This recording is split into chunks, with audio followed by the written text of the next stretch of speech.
সম্প্রতি যুক্তরাষ্ট্র ও ফ্রান্সের মধ্যে বেড়েছে কূটনৈতিক উত্তেজনা। ফ্রান্সে এক উগ্র ডানপন্থী কর্মী নিহতের ঘটনা ঘিরে দুদেশের সম্পর্কে টানাপোড়েন দেখা দিয়েছে। রোববার ফ্রান্সের পররাষ্ট্রমন্ত্রী জন নোয়েল বারো জানান, এ বিষয়ে মন্তব্যের জেরে প্যারিসে নিযুক্ত মার্কিন রাষ্ট্রদূত চার্লস কাসনারকে তলব করা হবে। স্থানীয় গণমাধ্যমকে দেয়া সাক্ষাৎকারে এই মর্মান্তিক ঘটনা ঘিরে কোনো রাজনৈতিক সুযোগ নেওয়াকে মেনে নেওয়া হবে না বলেও জানান তিনি।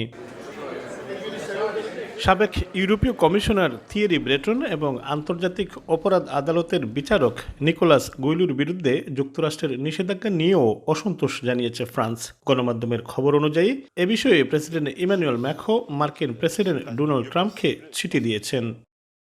এর আগে গত সপ্তাহে উগ্র বামপন্থীদের সঙ্গে সংঘর্ষে কুয়েন্টেন দেরাঙ্ক নামে এক ডানপন্থী কর্মী প্রাণ হারান। এ ঘটনায় ফ্রান্সে উগ্র বামপন্থী সহিংসতা বাড়ছে বলে মন্তব্য করে মার্কিন পররাষ্ট্র দপ্তর।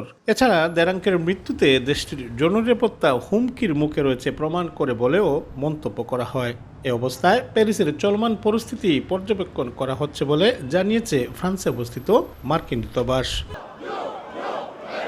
কুয়েন্টেন দেরাঙ্কের মৃত্যুর ঘটনায় ফ্রান্স জুড়ে আলোড়ন সৃষ্টি করেছে। দেশটির রাজনৈতিক অঙ্গনে দেখা দিয়েছে তীব্র প্রতিক্রিয়া। নিহতের বিচার দাবিতে বিক্ষোভ করেছেন শত শত মানুষ। মোহাম্মদ লুৎফুর রহমান বাবু, সময় সংবাদ, ফ্রান্স।